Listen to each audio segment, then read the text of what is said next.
Well, hello there, and welcome to the Second Life Book Club. My name is Draxtor Dupre, and today on the show, another Wednesday, another great show. Today on the show, Fred Nadis, author and journalist, the author of Star Settlers. And this book is all about sex in outer space, I believe, and how NASA is using our tax dollars to fund research that nobody really needs. So, now that I gamed the YouTube algorithm, we can be real. Star Settlers is an amazing book about I would say our obsession with going places, with going to outer space and also settling outer space. It goes back to the very origin of that obsession, especially with Mars, and we're going to get deep into it. A few housekeeping notes as usual up front. The book club is every Wednesday.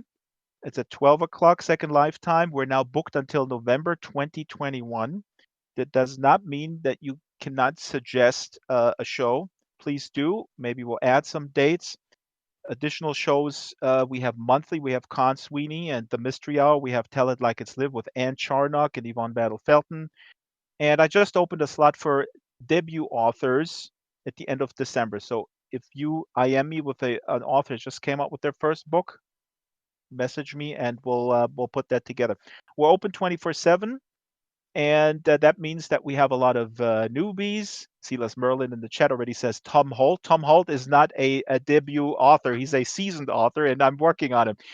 Yeah, we're open 24/7. There's several hundred people come through here every day. As lots of them are newbies, so please be nice to them if you encounter them. And our team is, of course, has to be thanked, and I'm very grateful to have a fantastic team with Strawberry running camera, but not today. Today, Isabel Sharon is running the camera and running the stream. We're streaming on Facebook, Twitter, where else? YouTube. And thank you, Isabel, for jumping in. She's doing excellent camera work. Last minute, she's doing an amazing job. Brett Linden is responsible for security and marketing. Patch Linden for the venue, all the moles. Tara Linden is, I believe, in the audience. She writes copy and she does a little promotion here as well. And Silas Merlin makes avatars. Kralos is customizing those avatars and sometimes other avatars too. Marianne McCann customizes the venue. And that's it. And of course, big thanks to the beautiful audience that always comes through here every Wednesday. Now, let's welcome Fred Nadis. Fred Nadis is not only the first nonfiction author here at the book club, but probably the first embodying their book's theme in in its full alien form. Welcome, Fred, to Second Life. How do you feel? Oh, great. Thanks so much. This is a lot of fun so far. We do make you feel welcome, although you only have one eye, but that's the avatar you kind of requested, and it's through the artist lens. Uh, are you obsessed with colonizing space? As some in Um, your book have, following in a with religious fervor almost.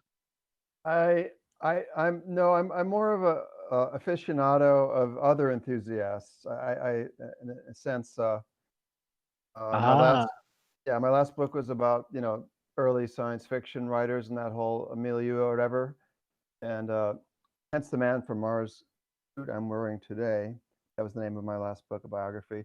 But I think I was more. I just enjoyed sort of parachuting into different subcultures. I've written about UFO people as well, and I've wandered into New Age conferences, that kind of thing. So this is um, really fascinating. The other book, and it's too expensive in Germany, so next time uh, I'll visit California. I'll hunt you down and get to you. This book is called Wonder Shows: Performing Science, Magic, Religion, um, in America. And this is a theme of your book too, and we'll get to that because there is especially the colonizing Mars aspect, or maybe even interstellar travel, where people are are very, very obsessed with a cult, with some cultish overtones.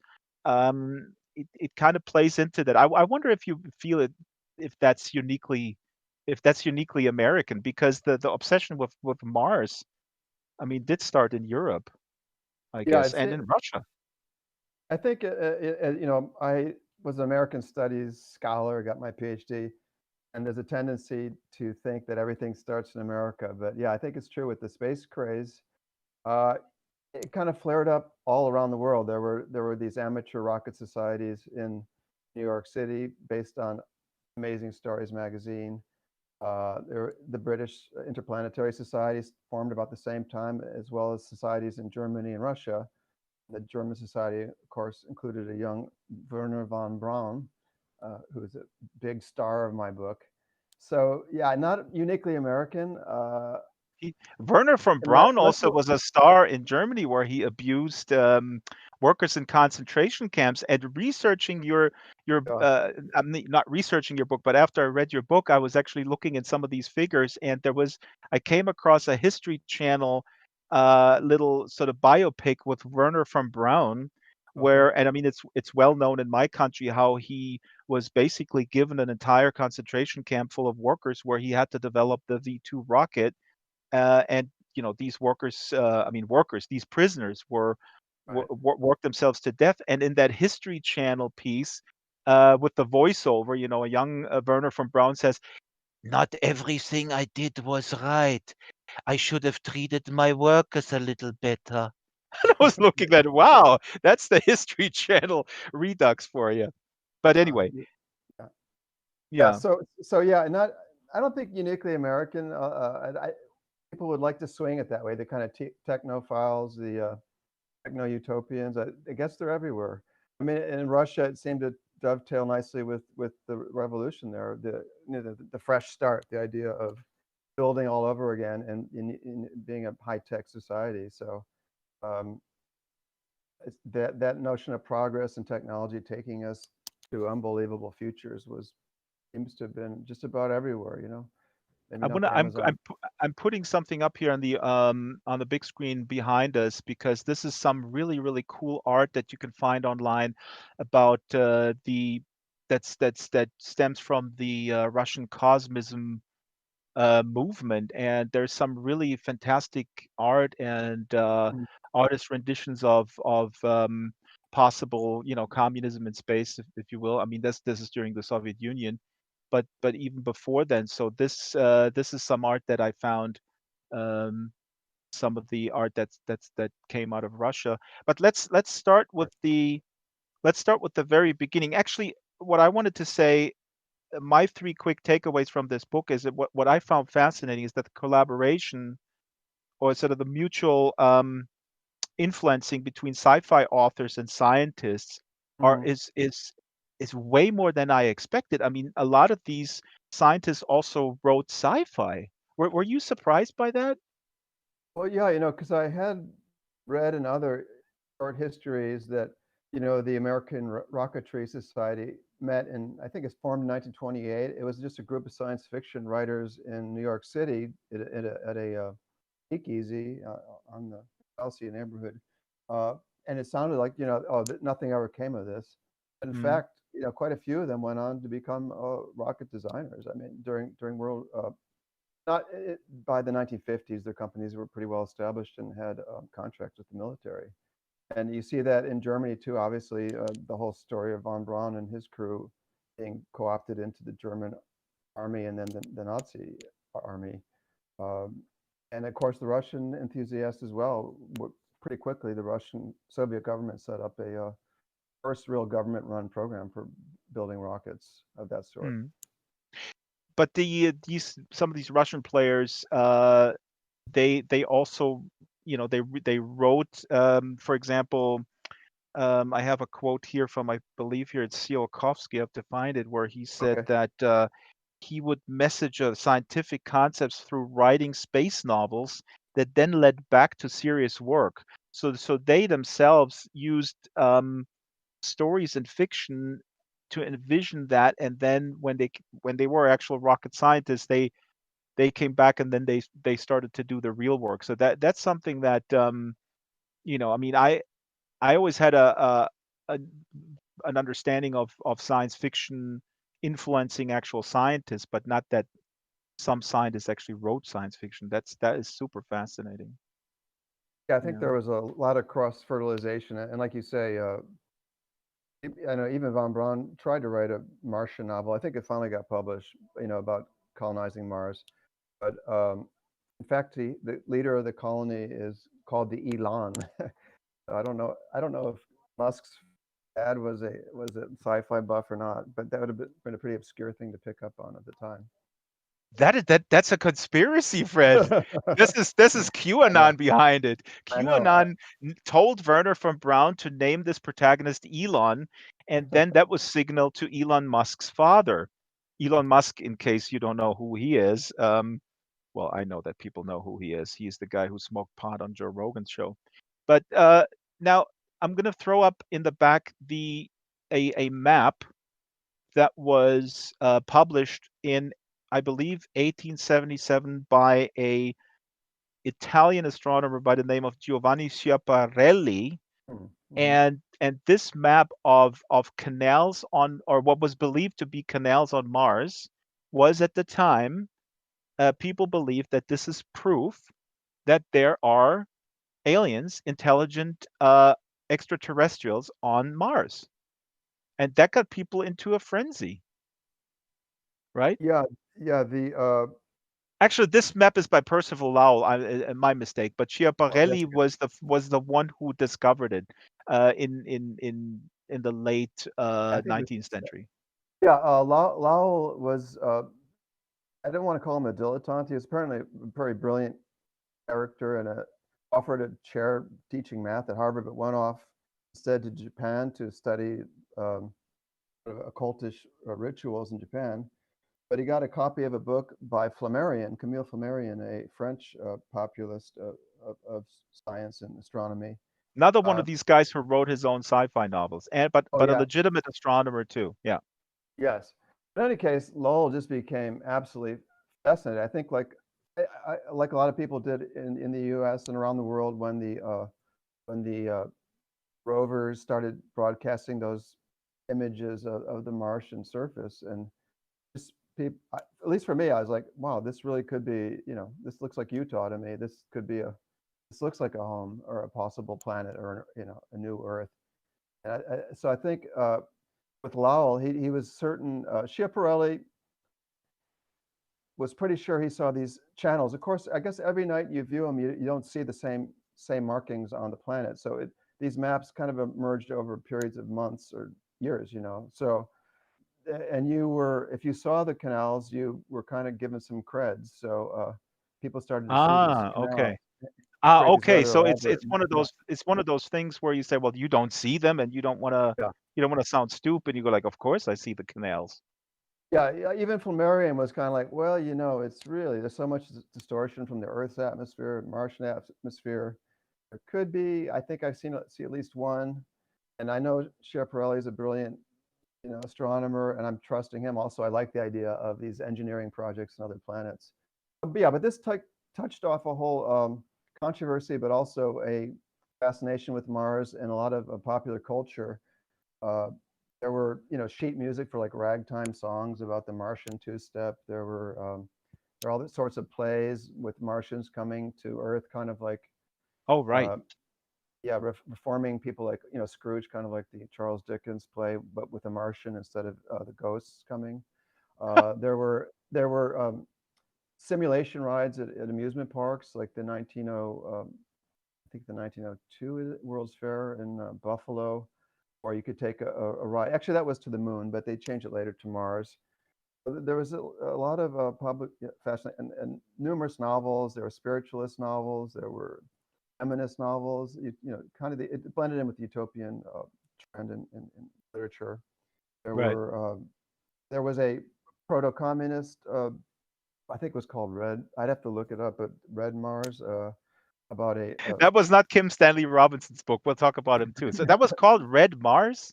I might have the name wrong, but it was about two Soviet soldiers, or one's an engineer, one's a soldier, who go to the Mars and help either foment a revolution there, because the workers are Mhm. being exploited there as well.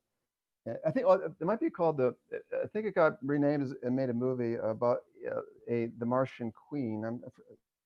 But anyway, one of them falls in love with the Martian Queen. Kind of a tragic love story where they separate. And yeah, so there are tons This of is these really books. fascinating that also then the worker exploitation, because later we'll talk about these space colonies that are being proposed in the 60s, and a little earlier, and I'll put up some slides here, but because they look like sort of a suburban dream. I mean, now we have Trump talking about they're coming for the suburbs, and I was looking at these slides from these O'Neill colonies. Let's just throw one up here on the deck here, because they were also the artists' renderings were full of nicely dressed white people Just in about, yeah. space, I guess.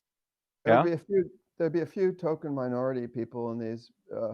Sort of, somebody said it looked like Stanford in the sky, because he was working at his summers at Stanford. That project began 1969 in one Gerard O'Neill's classes at Princeton, but it kind of blossomed in the early 70s when here he I got just threw that up. Yeah, I some just threw funds from this up. NASA.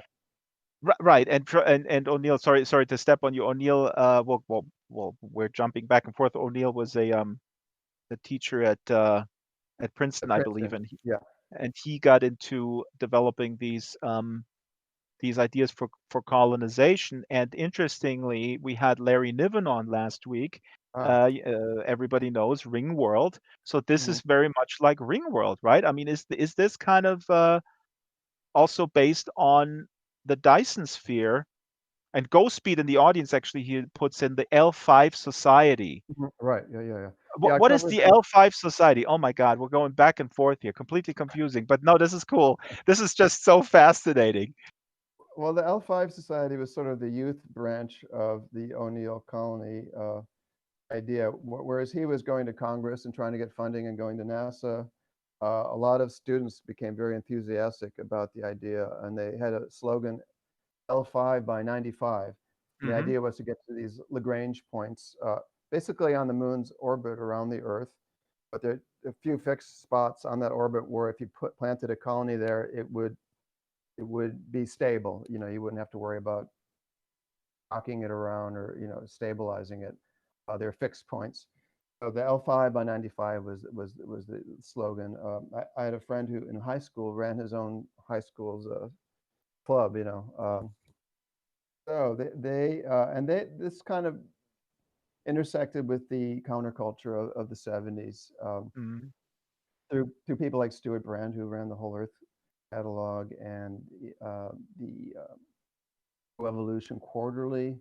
They put out a whole issue about the controversy over whether it made sense to be solving our ecological problems by building these giant colonies that not only looked nice and looked like lovely places to escape from the world, but also would theoretically be involved in manufacture of some sort and beaming solar electricity back to the Earth, which was somewhat feasible, but not particularly cost effective. But this all sounds incredibly delusional, I mean, to our ears now, right? Because also you're already hinting on something that I also want to kind of get deep into is that the conflict within the ecologically minded folks, where some thought, this is like we're escaping our responsibility by focusing so much on leaving the planet, and others were like, no, we gotta leave to make the Earth a better place.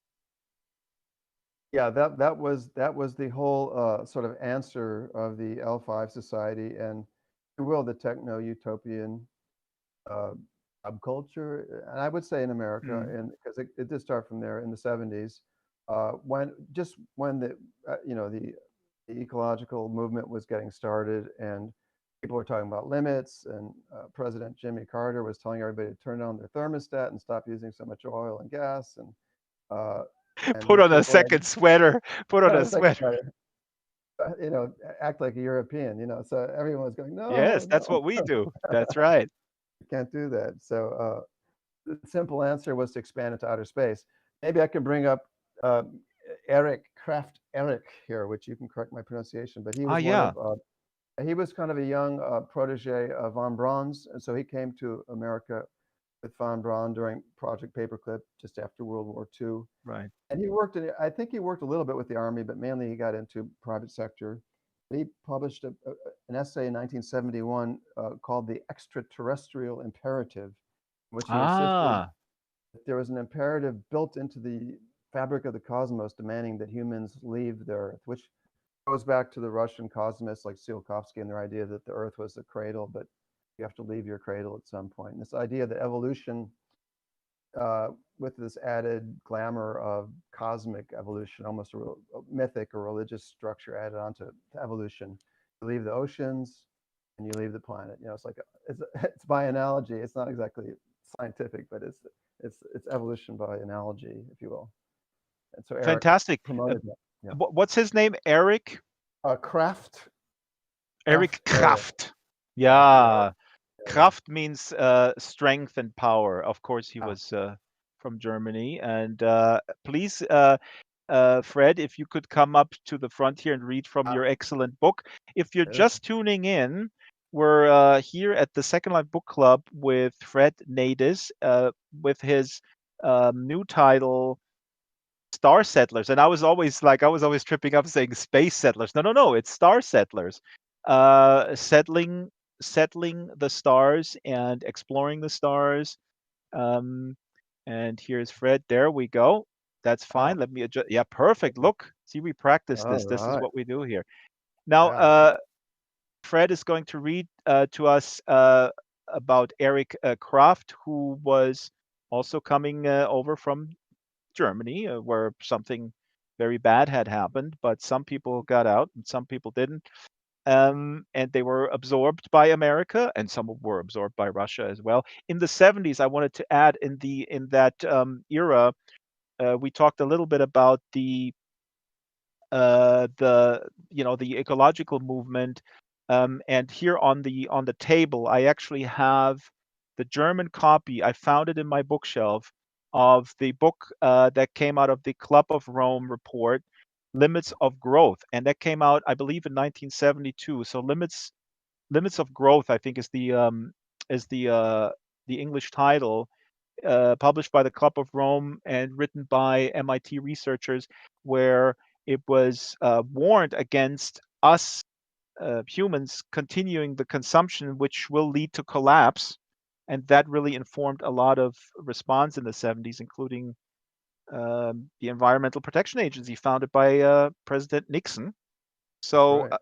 with that backdrop, here is Eric Kraft, former Nazi, possibly. I don't want to. We don't know. Possibly. Yeah. Possibly. Anyway, yes, this is similar to the Small is Beautiful movement, but this is the opposite. So I'll just go ahead and jump in. Grappling with such anti-growth sentiments of the 1970s, space boosters seized on a new trope. Humanity did not need to learn how to make do with less and establish sustainable practices. It could simply move beyond the Earth's largely closed ecosystem. His 1971 piece, The Extraterrestrial Imperative, the Bulletin of the Atomic Scientists, German-born aerospace engineer Kraft A. Erich made the case for technological civilization's continued expansion without limits.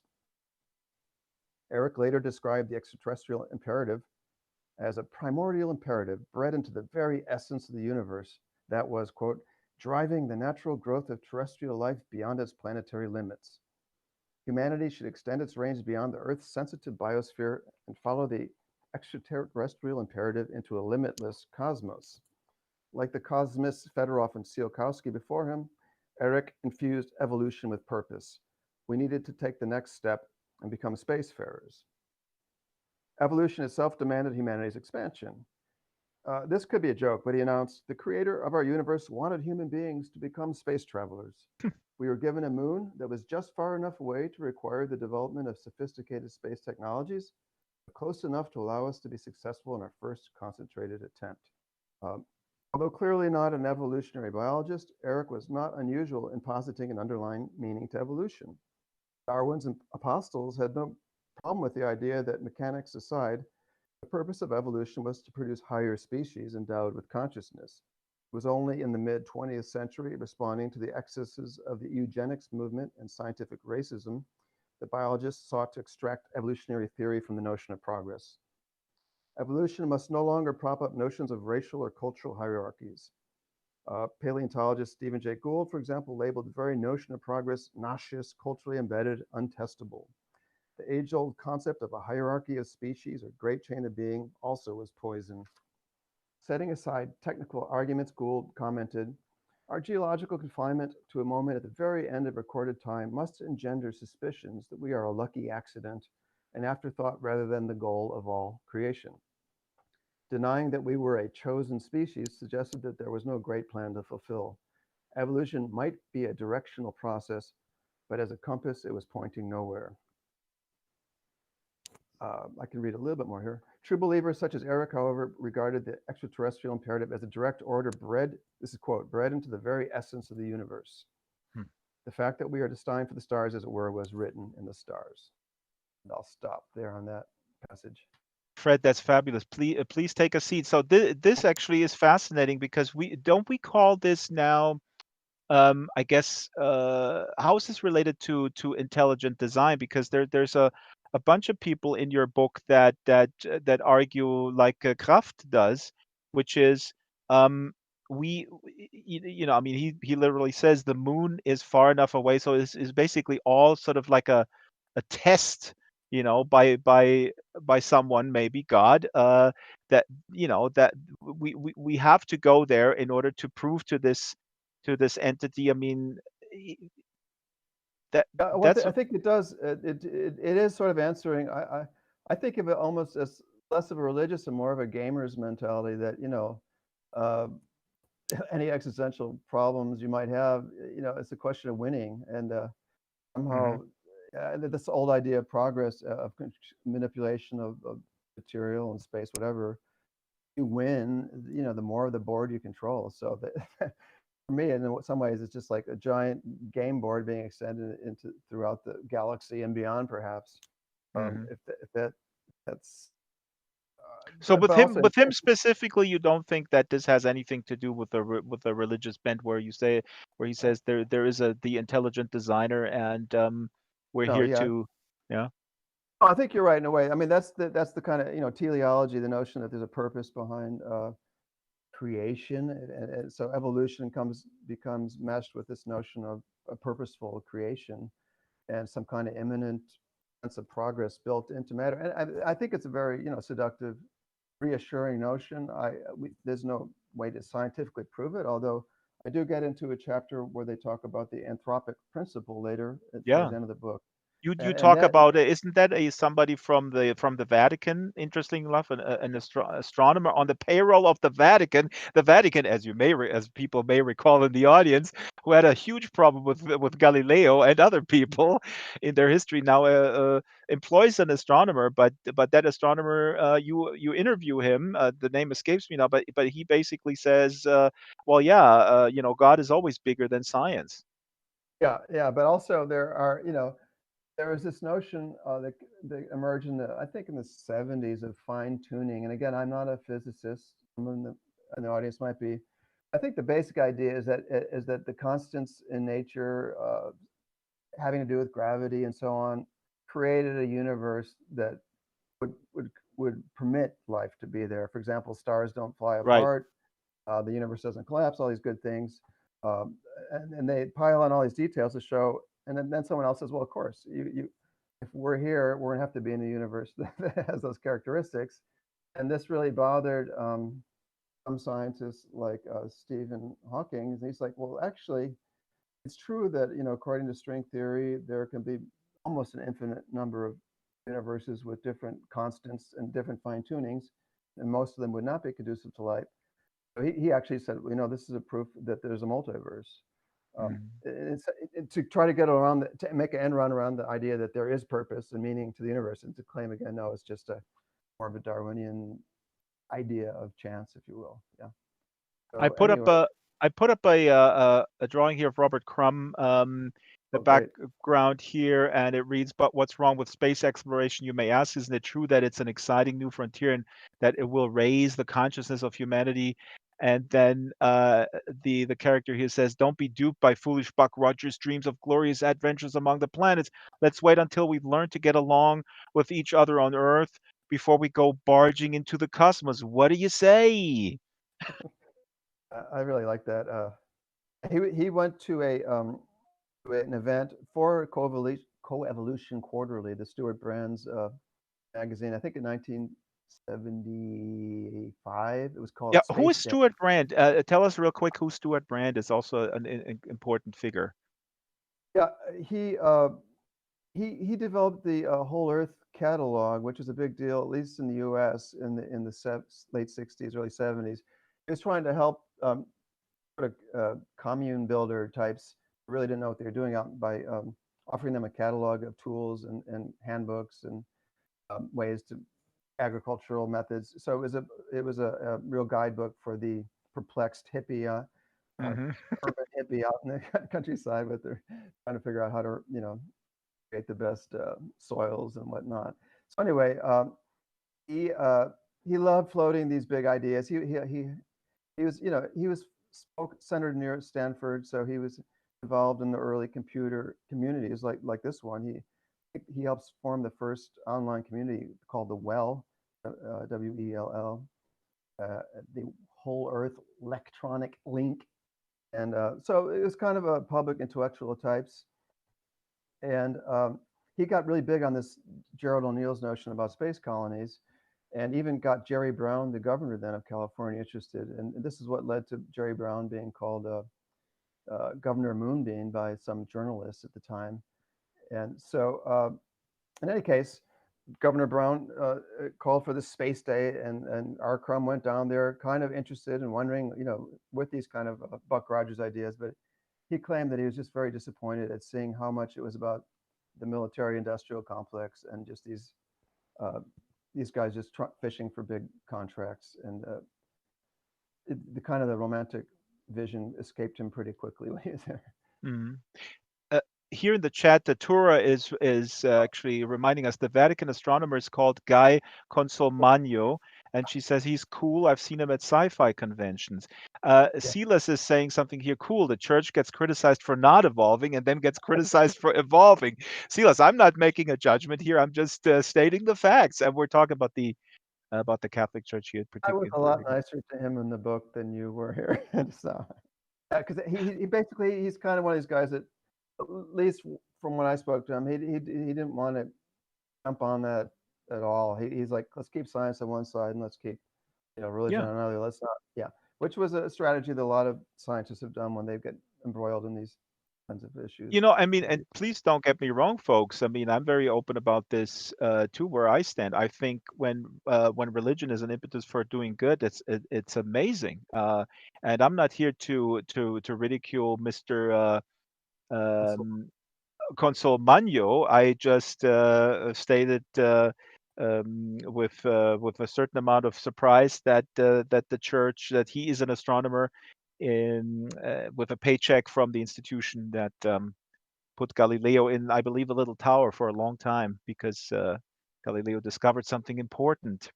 But we all evolve, and that's great. And by the way, since we're talking about Stuart Brand, one of his former or contemporaries, Ken Kesey, right. everybody knows Ken Kesey, One Flew Over the Cuckoo's Nest. He said a lot of people who want to get into space never got into Earth.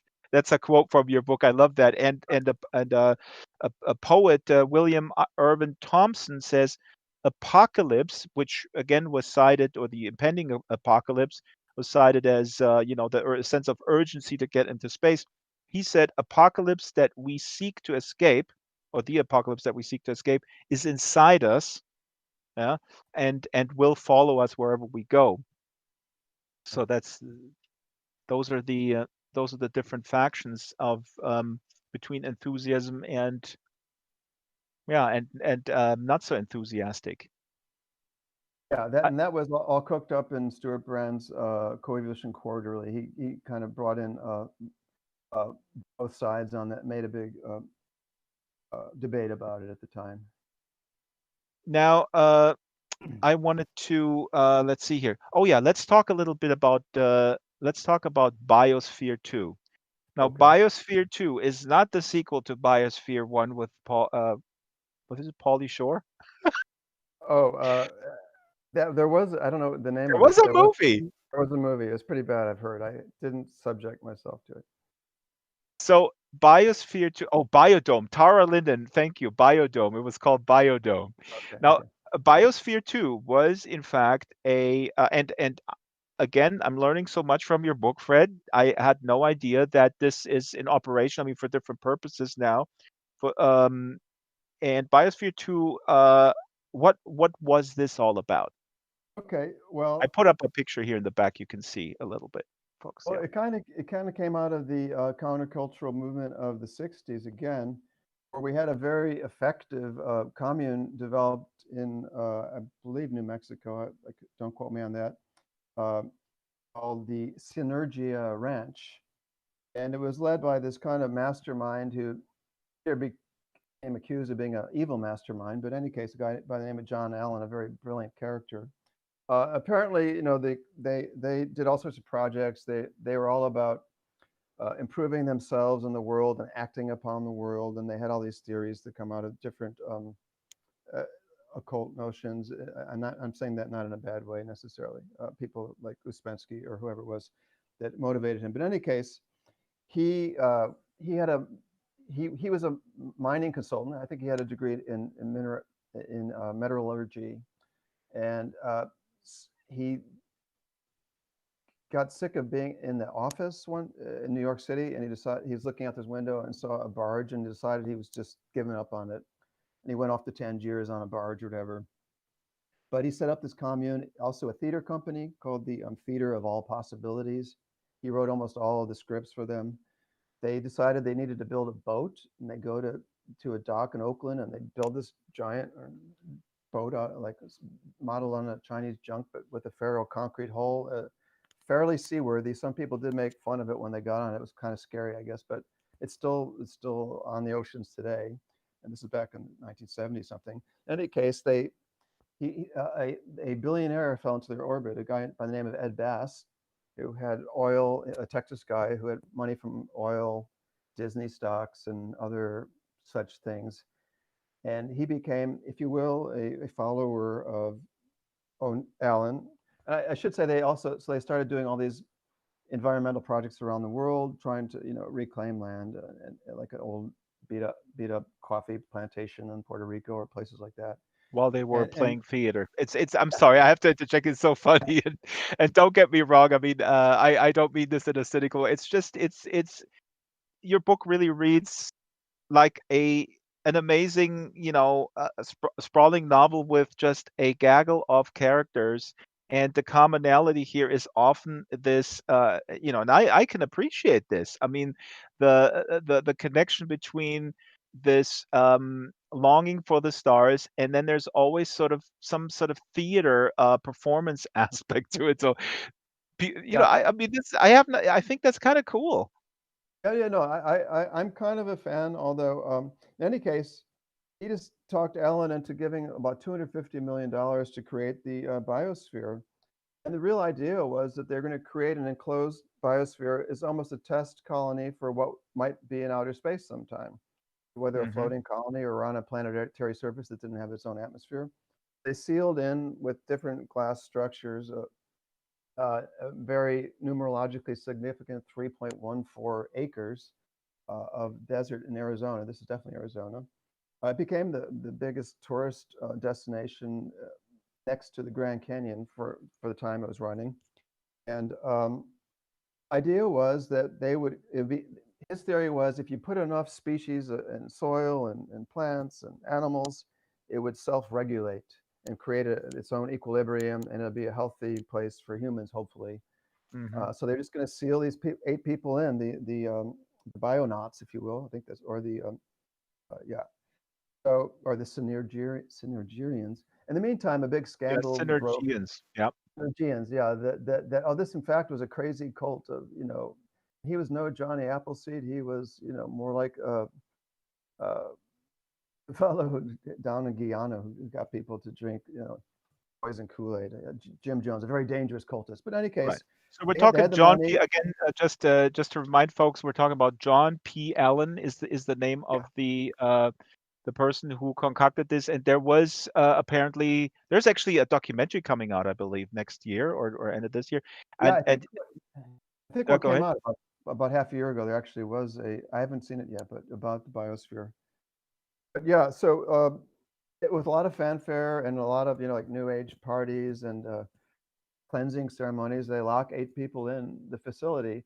I should say, it's on a concrete slab. Electricity is being pumped in, and obviously they're using sunlight, which is totally. But otherwise, supposedly it was going to be self-regulating. They ran into problems within 3 months where the CO2 levels were just getting too high, and it was either kill these people, end the mission, or I don't think I don't think on the slide, but they said, okay, we're just gonna have to let more oxygen in to balance this out. Yeah. So after about 3 months, they let in a bunch of oxygen, like I can't remember how much, maybe 25% of what was there. From there on in, for the next year and a half, they didn't do any of that supposedly. But it was a lot of the animals died. A lot of all the bees, all the butterflies, most I think all the birds. A lot of the plants did survive. Apparently, there's pretty good soils with lots of different whatever biotica in it. The people got very skinny, and they developed You see some of the people here in the back. I put up another slide. You can see them okay. here in their orange jumpsuit looking prisoner prisoners of Biosphere 2. And yeah, go Yeah, ahead. they're meant to be like Star Trek kind of characters, very dashing. They developed into two like separate sects that hated each other within the biodome. They would barely talk to each other. At one time, one woman reported being spat upon by groups in the and supposedly afterwards, a NASA debriefer said, "Oh, this is textbook. This is what happens when you have a small community in isolation. Factions like this." In any Yeah, this case, they surprises me that they don't come up with I mean, that you can't predict that. I mean, we have a pretty good grasp on sort of, how small societies work. I mean, from social science, they did not anticipate that because also, I mean, but I think John P. Allen was also, like you said, this charismatic sort of cult-like leader figure that he or maybe the other people involved assumed that he had the strength to keep it together, like sort of an authoritarian leader type, right? yeah, I think that was the idea. But a schism developed. I think Ed Bass, the billionaire, kind of got tired of what was happening. He brought in a scientific advisor. Also, the credibility of the whole project was being undermined. People were saying, what's the purpose of this? It's uh, why have you locked these people up in here? So they brought in an advisory committee. And some of the people in the dome followed the advisory committee. Some followed John P. Allen. Supposedly there were screaming matches. There's a point where John P. Allen was like in the fetal position in his office, just traumatized everybody. So it went kind of bonkers. And I think someone mentioned in the comments that later Steve Bannon gets involved in all this. That's right. Uh, Actually, Arden verified that. There's an article in Vice, and in fact, Steve Bannon, that we all know, a key Trump figure in the early Trump rise, and former Breitbart quote unquote journalist Steve Bannon, yeah, was involved here with Biosphere as an investor. I'm skimming through the article, but right. yeah, Yeah, interesting. but so basically the first project ends after 2 years. There's kind of a lot of people are making fun of the whole thing. Well, that was great, but what did you accomplish? What were you trying to accomplish? So it was kind of looked at as a giant folly. I think in retrospect, people admired now. I think at the time, the idea of settling outer space was pretty much absurd. I think so now it's taken a little more seriously. Like, well, it was a really big, bold initiative. Yeah. And so it was pretty impressive on some levels. In any case, they left. The second group came in, and that's when it fell apart even more. And that's when Bannon came in, and he came in on April Fool's Day. So the Biospherians locked up thought it was a joke when they heard that John Allen and other people had been locked out of the whole facilities. All the locks had been changed, and they had a new leader now. So yeah, that I don't think that run through went too well either. Yeah, and Bannon Eventually, quit shortly thereafter because it was his proposal to remove the whole management was refused. So there was like a lot of infighting. I threw up another big slide here in the back. You see that you see the wide shot, and it is. I mean, I agree with you. It's really impressive, and it's exciting that these. I mean, from my vantage point, it's an exciting stuff. I mean, the argument is like, who foots the bill. Uh, we have 15 minutes left in the hour. My God, the time flies so much because I was just like, I have all these questions about, and also the audience, please do chime in Okay. about funding, which is an interesting aspect of all this. It's a very Mm. double-edged sword. On the one hand, it flares up and down. It sort of goes up and down, the enthusiasm about space exploration and colonization. And of course, funding is tied to the public sentiment. And then when the public is uninterested, oftentimes presidents come in, administrations come in, and then they just cut all the funding, and then scientists often have to start from scratch. I guess that's probably the main reason why these big Right. Yeah. private investors now are doing all the Mars and the Moon stuff. Elon Musk, Jeff Bezos, Richard Branson. And we haven't Yeah. even talked about sex in space yet, which you've Correct. And heavily advertised.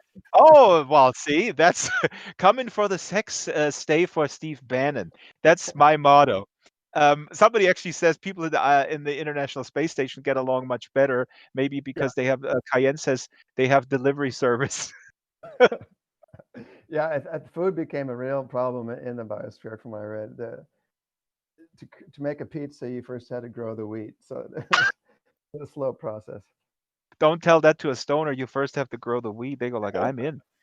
Um, Now, the other thing that I want to talk. Oh yeah, you actually prepared another reading, which is interesting because we Okay. also glossed over a little bit over the Cosmoism. I mean, we mentioned it, All what's right. called the Russian Cosmism with Yeah. Tsiolkovsky and his mentor Fedorov. And I'm going to Mhm. put all these links into the podcast when we release this. These were figures who were prevalent in Russia, and Fedorov was a philosopher who mentored other people with his ideas. And you want to read us an excerpt where Robert Goddard, the American counterpart, is Right. also talking about something of, I guess, the ultimate migration. Mhm. Fedorov talked about he was convinced back in the early 20th century, late 19th century, that we all leave the planet. We need to conquer death. He was talking about resurrecting dead people. He was basically talking about, in a way, what we talk about now, uploading your consciousness onto um, the cloud or wherever. So your body is not keeping you, and you can move around. And as a matter of fact, the last chapter of your book, you talk about interstellar travel, where some people also propose the way to do this is when your consciousness basically, your consciousness without the body has no problem overcoming these distances. But anyway, Fred, what's the Sure. reading with Robert Goddard? Please do set it up. Sure. I'd say one more thing with Fedorov. He was very much a devout Russian Orthodox believer, and this is his idea of Christianity, was to resurrect everybody. That's so again, on this great religious mythic level of that was his motivation for thinking about outer space, because we need more room. Anyway, Goddard was thought of as a very staid, boring kind of character. He kind of kept all his research on the quiet mainly. I'm kind of writing about what he was thinking in private here. hmm Can I ask This you, is my because yeah. you need to stand up, Fred. I know it's Oh, the oh, no, no. exercise. It's the exercise. Listen, the Okay. reason why Biosphere 2 collapsed was not Steve Bannon. It was because people didn't exercise enough. Oh dear. Oh, you Uh, must be right. Wait, wait, That's wait. You can stand like there, and I can I'll bring the book reading stand to you. Here we go. See? oh, you made it so much easier. Oops, you didn't.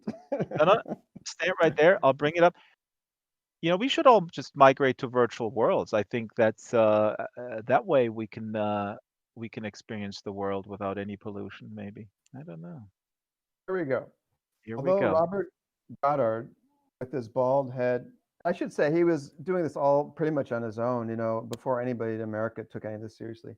And we're Although talking Robert about the Goddard, early 19, like what era we're talking about? I'm talking about 1918 now. His first patents are probably published around 1916 through 1918 on rocket ships designs, which Werner von Braun was very interested to look at, as well as other characters like the German theoretician Oberth. Anyway, although Robert Goddard, with his bald head, light mustache, and somber attire, projected the image of a sober-minded scientist who happened to be interested in rocketry, but not in interplanetary shenanigans, a la Edgar Rice Burroughs, he had other motives when, in 1918, he sealed an envelope inscribed "Special Formulae for Silver Ring Mirrors."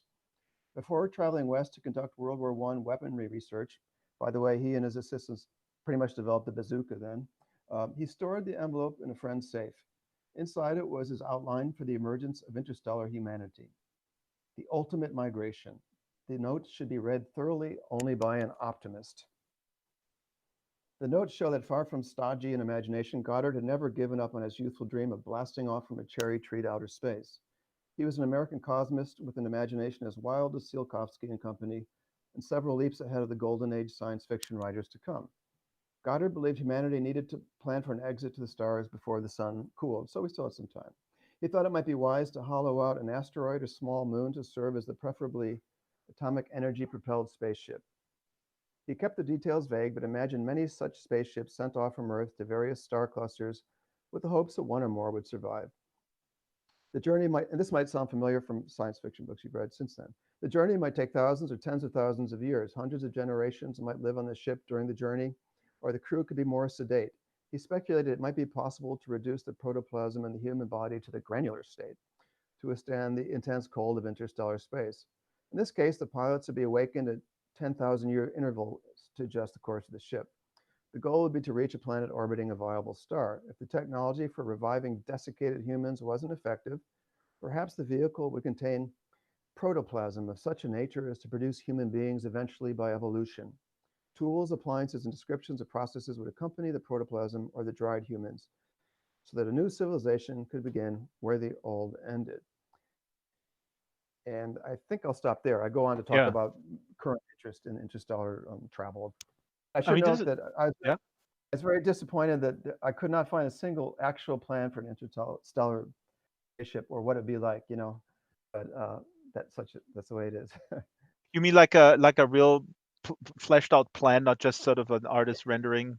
Yeah, I mean, I thought there'd be some architect who would, try to describe it I best mean, they I would could. think so too, but because what you just read from Goddard is to me, I mean, it's like it really is such a persistent trope of sci-fi, um, with this interstellar travel, and then Am I uh, up in the ceiling right now? oh, where did you go?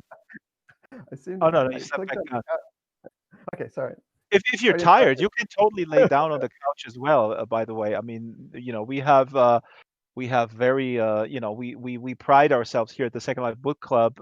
We pride ourselves to take very good care of our guests. I mean, possibly not I'm putting up a picture of a space yacht. yes. Uh, maybe not. We're not as comfortable as a space yacht here at the space station of the Second Life Book Club, but this is another one of those examples of how sort of elitist this game is. And I mean, we're talking about, everybody knows, I think, that what Elon Musk proposes, Jeff Bezos with the focus on the moon, and Richard Branson with Virgin Galactic, that the price tag of these travels uh, is the price tag is pretty high. But this slide that I just threw up there's a space yacht as proposed by a guy named John Spencer, who is in Vegas, who wants to create Mars World or whatnot. And these space yachts come at a $5 billion price tag. Right. Well, just to get on Virgin Galactic, I think they have about 8 seats on their low orbital suborbital flights. It's $250,000. So by extrapolation, owning your own space yacht, I mean, it's a pretty good deal. Yeah, but the space yacht also has a running cost of a $500 million per year. Yeah. He So he claims hasn't that. built those, of course. I mean, he just says that he's planning them, I guess, and then he says that in 20 years this will be pretty commonplace, and he will have a good business going with selling those. Right. Yeah. He based his model on just luxury yachts and the idea that the super rich have to find the next status symbol, and so maybe it will be a space yacht. This is a guy that you actually interviewed too. I mean, you Yeah. went around quite a bit and you talked to him. Uh, when you do conduct interviews for the book, especially this guy, do you weave in questions of especially with sort of, I mean, he's focused on the luxury segment, on the Right. luxury part of the segment. If he is in any way, shape, or form concerned about the inequities that are persisting, or does he have any plans for like public space housing? I really don't think he does. I think he's focused on his dream of developing an infrastructure in outer space and working with the capitalist system as it stands and catering to it as best he can. So, yeah. But then Mars World would be a place for us paying $20, $30 to go in and check into Mars in Las Vegas on the Strip if we wanted That's where to. I'm getting at. So Yeah.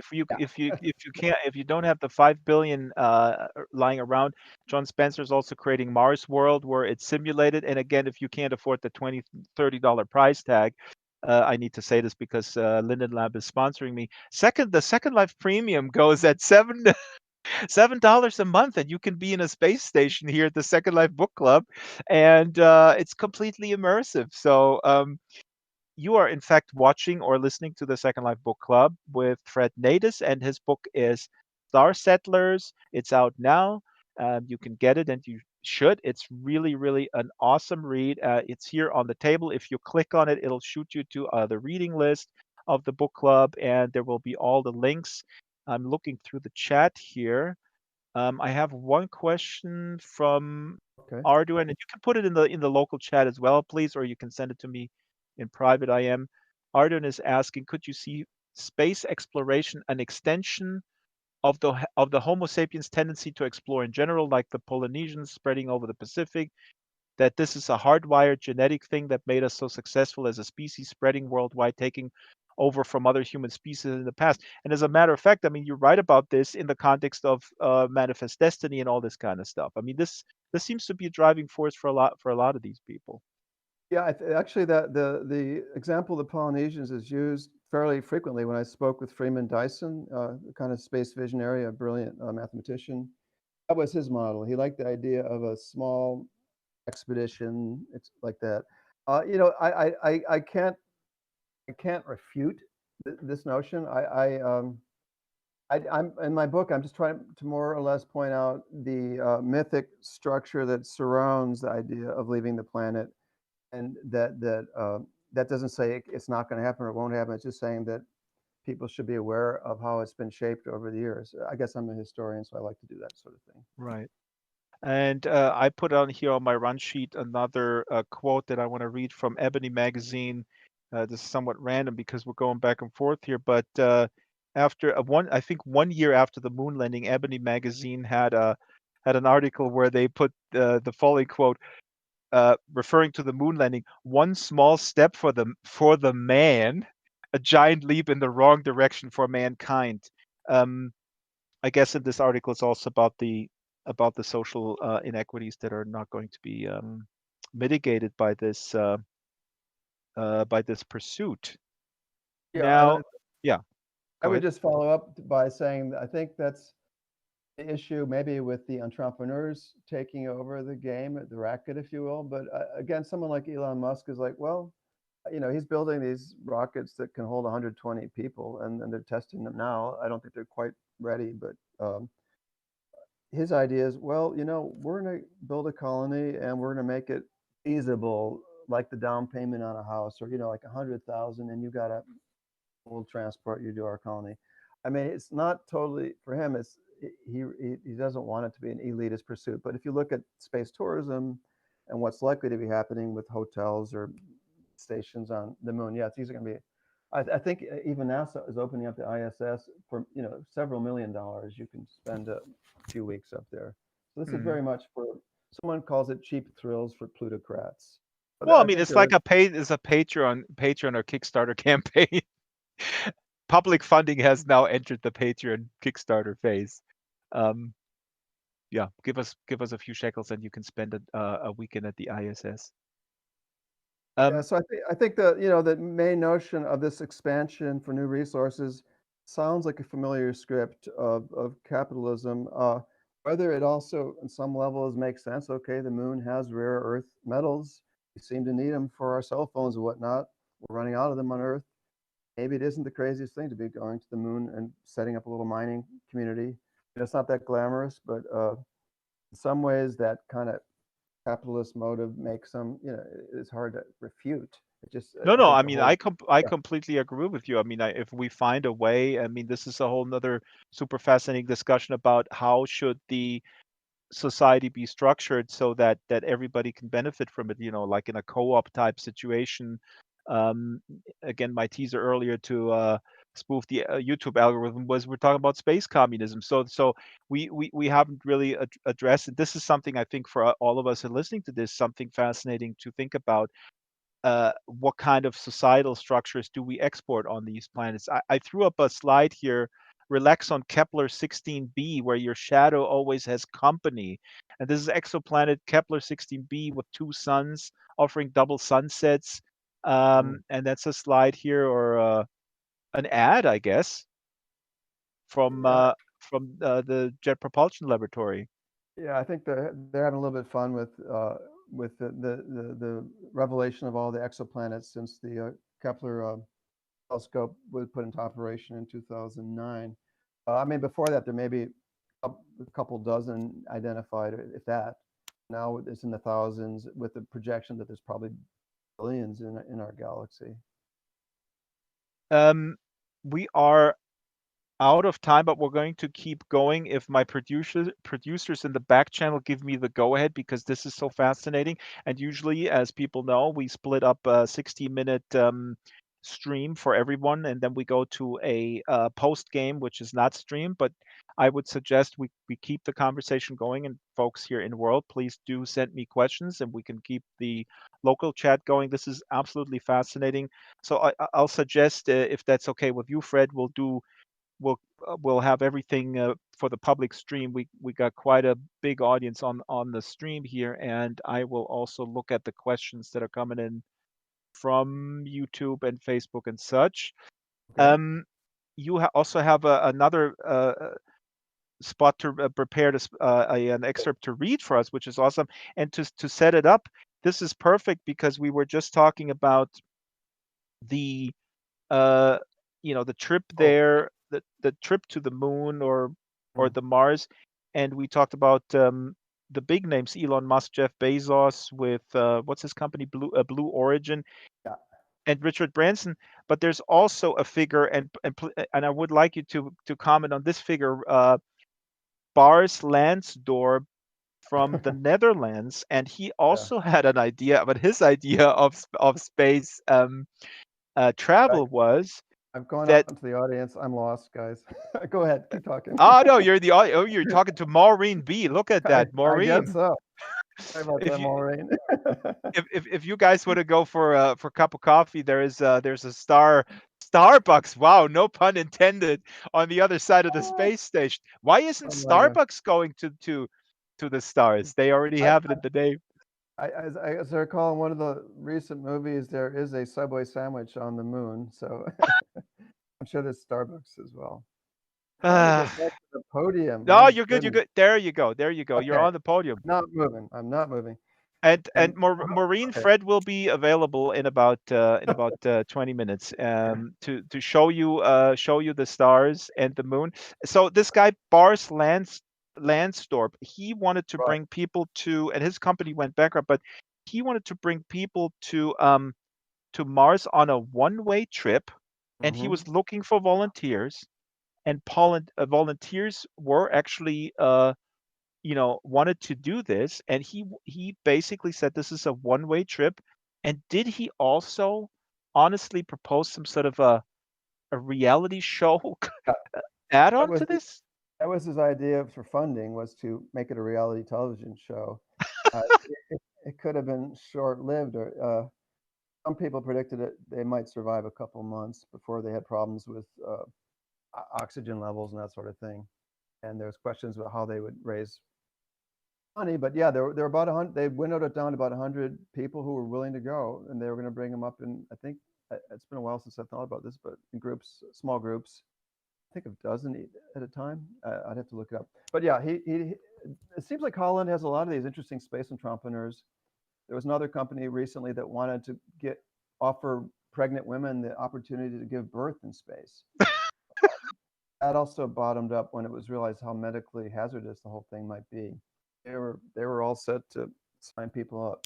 But anyway, should I read about But wait a minute. terraforming Mars? What was the pitch with the pregnant women? And by the way, Arden, who is from the Netherlands, he says tens of thousands of volunteers apparently Yeah, were flocking to this guy Bars Lansdorp. So, but what was the pitch? I forgot about this. The pitch to yeah, pregnant women. What was the yeah. incentive?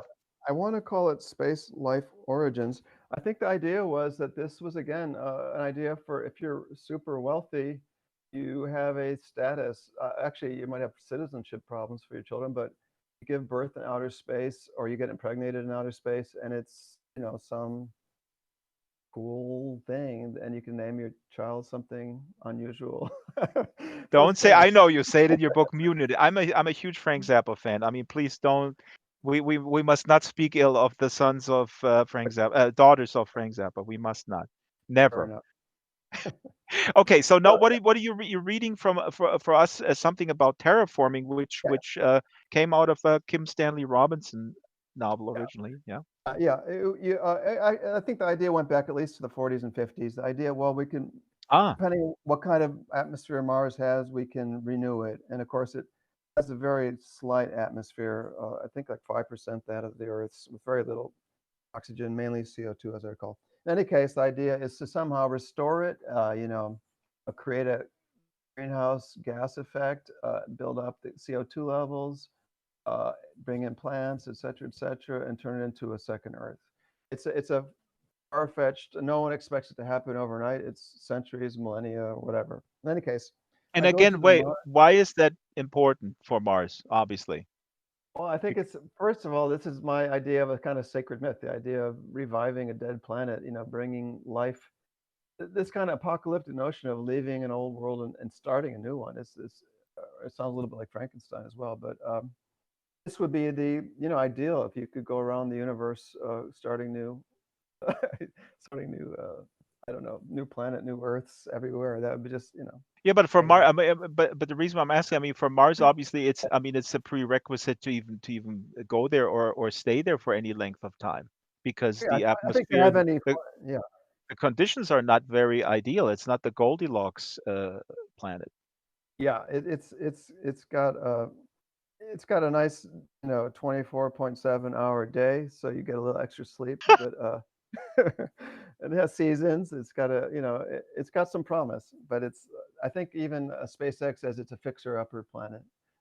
In any case, shall I try to read about this?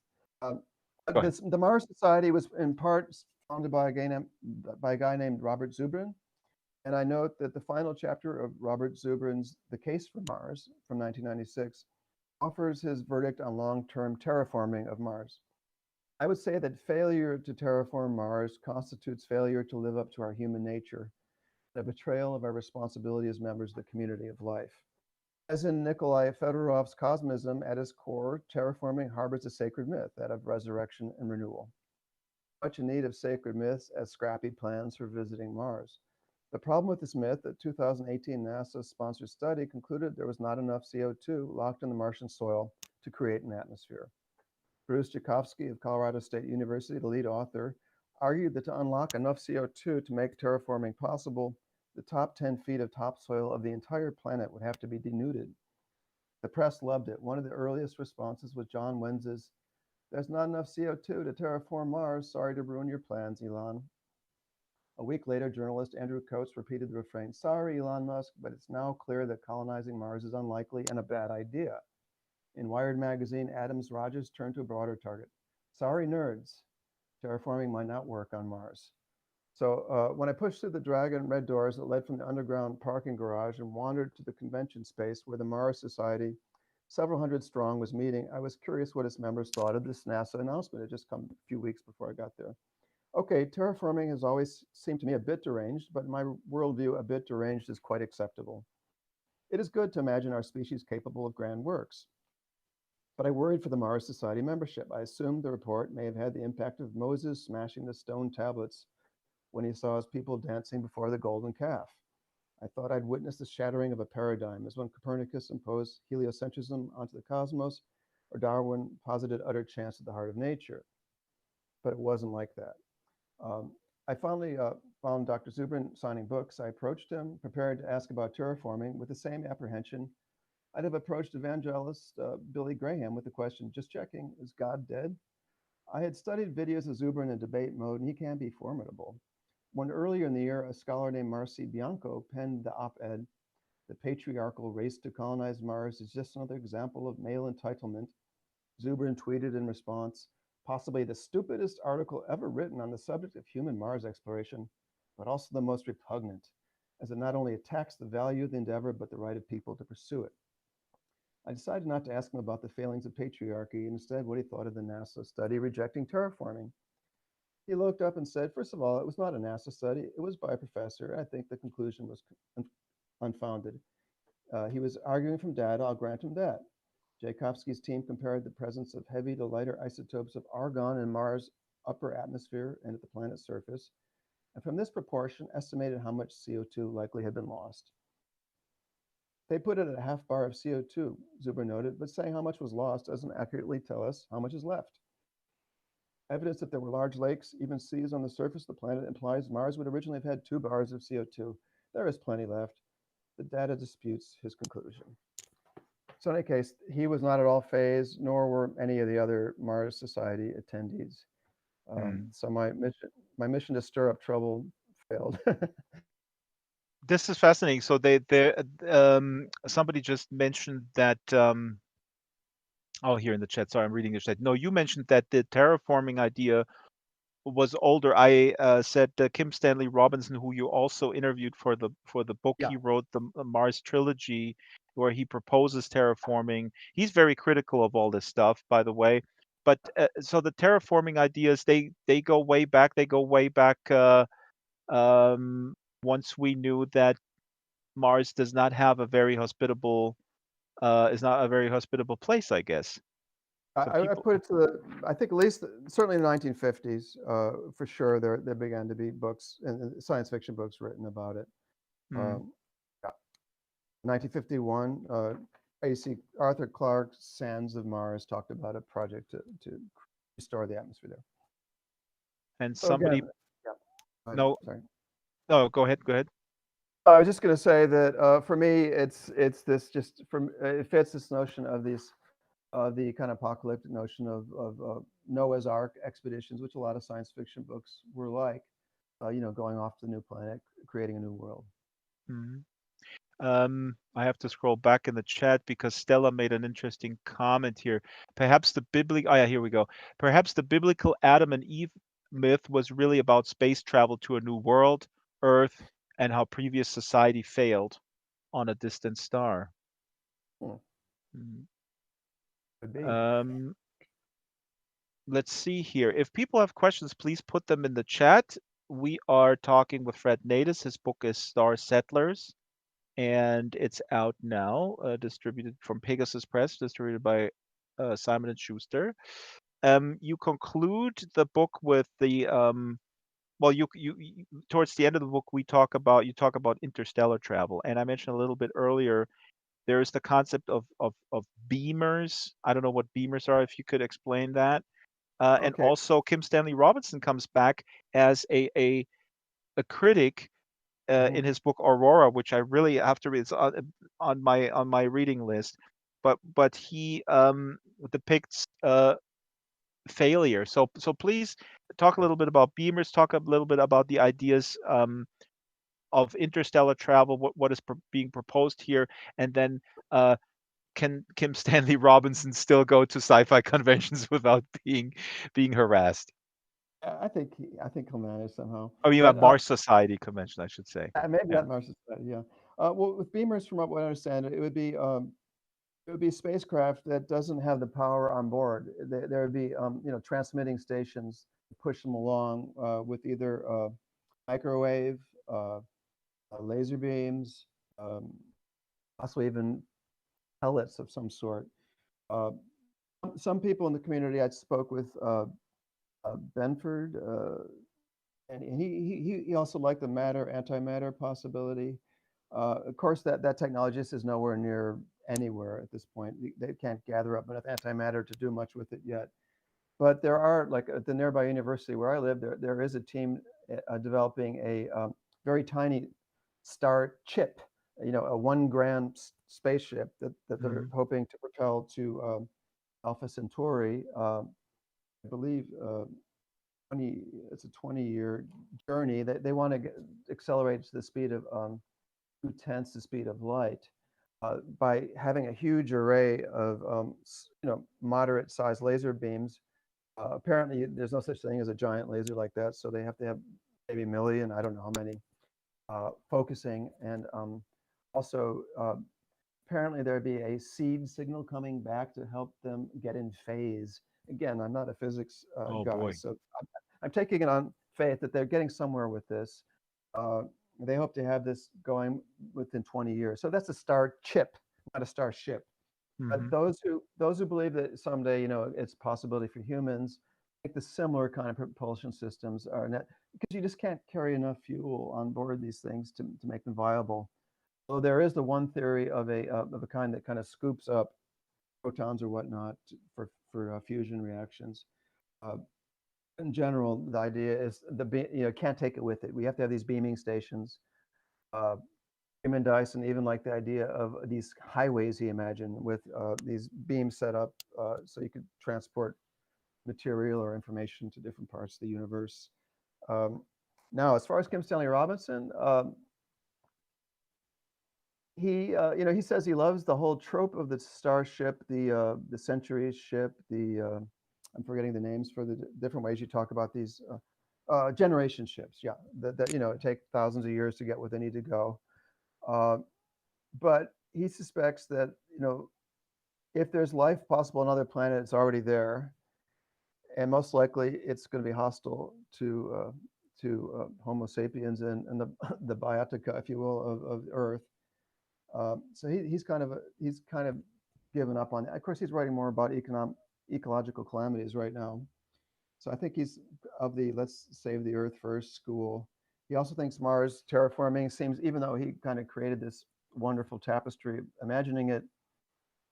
He says that the new notion that the soils are fairly poisonous with percolates in them is a big factor in making him rethink that. And he had a few other reasons for saying that he thought Mars settlement was on a large scale was unlikely, but more like small outposts like scientists at the Antarctica. Mm. So that's his rundown on the whole issue. It's really interesting. I mean, that's so fascinating that you mentioned Kim Stanley Rob. He goes through the book. I really it would be great to have him actually here in Second Life and comment on it too. So I'm gonna try to contact him because I'm very much uh I think of the same opinion on many of the way he expresses also, certain things are perfect for um dramatic um dramatic stories, but they just make very little sense to pursue in the so-called physical world. I threw Yeah. up a slide in the back here that's coming from a friend of ours. Silas just sent it to me from a friend of ours who lives in the Bay Area, and this is California. It looks like Mars, so we don't have to go far. It is pretty scary looking.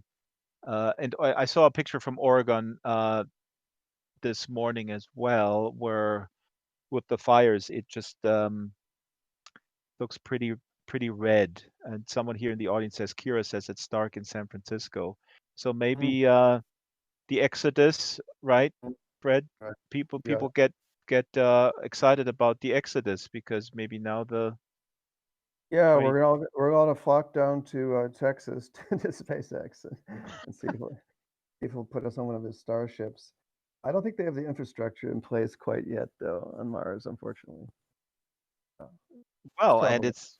it's like we discussed. I mean, it's also a matter of who can afford to get off the planet. I mean, another aspect is that there's an article that Mhm. was reposted by Douglas Rushkoff from a few years ago.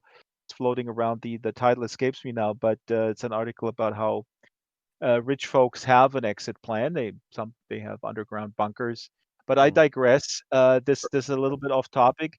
Uh, audience questions, I'm monitoring YouTube and here, so please do put your comments into the local chat here, or send them to me directly. I have a question for Fred. What are tardigrades, Okay. and why are they important? Well, again, this was the team at UC Santa Barbara that's working on the star chips. I guess they're thinking, well, if they're going to all the trouble of sending a 1 gram spaceship to Alpha Centauri, they might as well have some Earth organisms on it. And the most likely candidates are tardigrades or nematodes. And a tardigrade is not quite microscopic. You can actually see them like little pinpricks, but Hmm. they're pretty hardy animals. They can survive in outer space. I forget how long they've been, tested for that, but I think a few weeks. I could be wrong on that. Wait, are They s- those the and they things that they sold at the back of magazines that you then put in no, water and they live? that's that's brine shrimp. I'm pretty sure. Ah. Seem like no, but maybe similar that they can hibernate. They can basically dehydrate. Like Goddard was imagining humans doing, and just add Hmm. water and bring them back to life. I guess there was a spaceship that crashed on the moon not too long ago that had cargo of tardigrades. So people are, talking about how there might be settlers already, species as beat us to the moon, Hmm. Hmm. permanent settlement. Well, maybe they evolved to be just as smart as we are, or So maybe not as smart. Maybe they don't have to evolve that much. Who knows? it might not take much.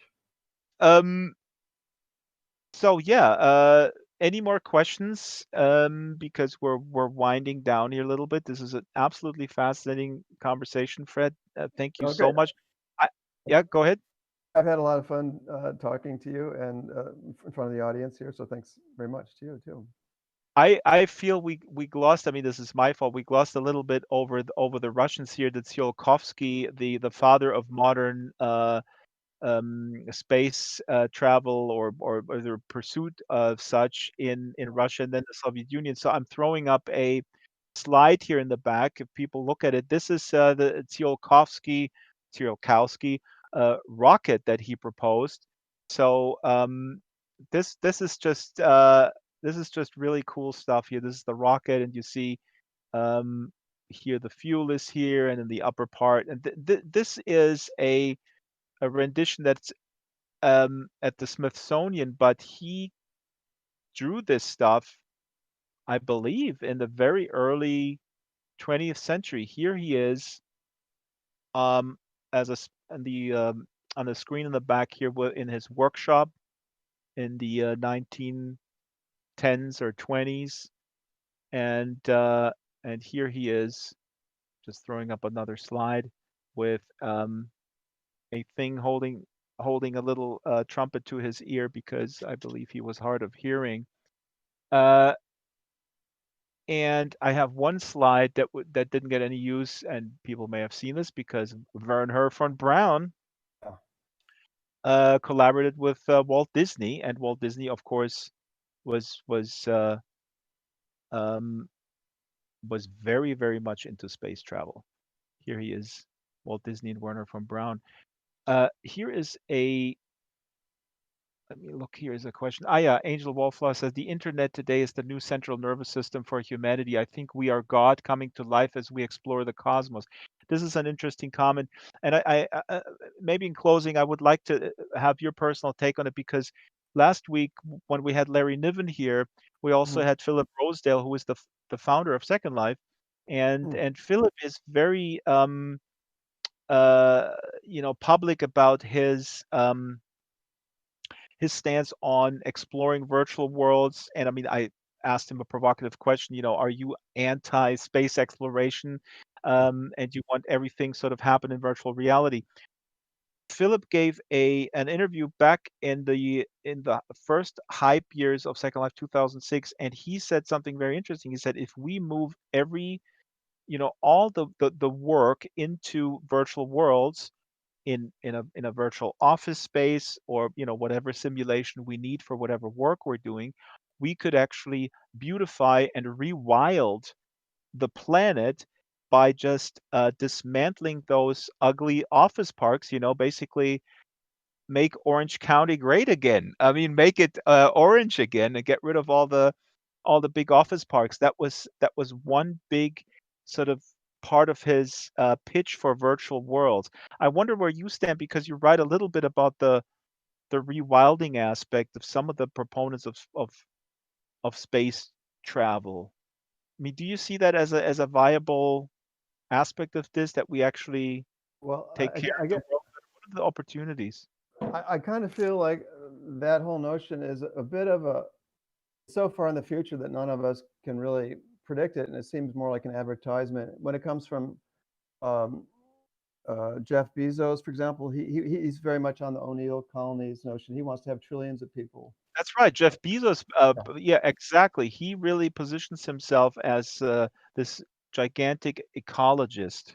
Right, This and planet Earth will become like one giant, national or international park land. You know, we have to check back in 5,000 years. I can't say for sure. I do like this notion. I came upon coming through a copy of Freud's Civilization is Discontents, the idea of humanity making itself into prosthetic gods, with Mhm. the technology enhancing senses, etc. I think there's a bit of a satirical or ambivalence, at least, notion of becoming godlike. I think I'm not stopping people from becoming gods, but Well, I mean, that's what we're doing I here in understand. virtual worlds. I mean, this is what people have talk about in Second Life all the time. I mean, you could dismiss it as like, oh yeah, you're playing, it's just virtual, but it becomes, what does that mean? I mean, is music virtual when I buy it from the iTunes store? Is it less meaningless? The space that we're building here, we're here with 50 plus people in a space, and we feel like we're here together. I'm camming around, I'm looking at the audience. That will go to the question, what is real and what is virtual, I guess. What is world building and such other such topics. That should be your next book maybe. I don't know. All right, I'm fishing around, so I appreciate it. um Fred, thank you so much. That was Fred Nadis with his book Star Settlers, and it's available now. Thank you so much, audience. And let me see if I got everything in there. Angel Wallflower was mentioning about the internet earlier, and I do maintain. I mean, I would like to have Philip Rosedale here every week for the last 5 minutes to put in his 2 cents about world building and such. Next week we have a different time.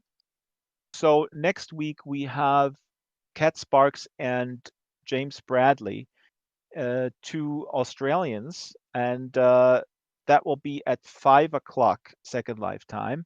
So please make a note. I will put up a reading list as usual on bookshop.org/Draxtor Reads. I believe the URL is. And Fred, this was an absolute pleasure. I hope you'll come back and we'll talk again with your next book. The other book, Fred's books, are here on the table. You can see them. Uh, Big thanks to my team today, Isabel Sharin, interstellar job, almost, running the camera and running the show. Big thanks to Strawberry. Strawberry will be back soon. But Isabel, I think, is with us for a little while, but you made it. Big thanks to Brett, Tara, Patch, the moles, the Linden moles, Marianne McCann, Silas Merlin, absolutely fantastic. Avatar, and here we have a tardigrade running around. Look, jump up next to Fred. Can we see this here? This is That's a tardigrade. So Arjun is embodying a tardigrade. yeah. Don't Sometimes have to. Yes, it's Fred. called water. I think they call them water bears. Sometimes I don't know if that's a vernacular that's used worldwide or not. Are they extremely intelligent? Uh, I, I can make the answer up to that. I don't- This one in front of you says I am. okay, well there you have it. Thanks everyone. It's been great. Thank you so much, and again, let me know what you're reading. I put it up on the reading list. Email me. You Okay. can email to the book club. Thank you, audience. Fantastic that we had a full house. Next week we'll be back at the downstairs location. I see you all. We'll see you all next week at the Second Life Book Club. Remember, the time is 5 o'clock next week. Thank you.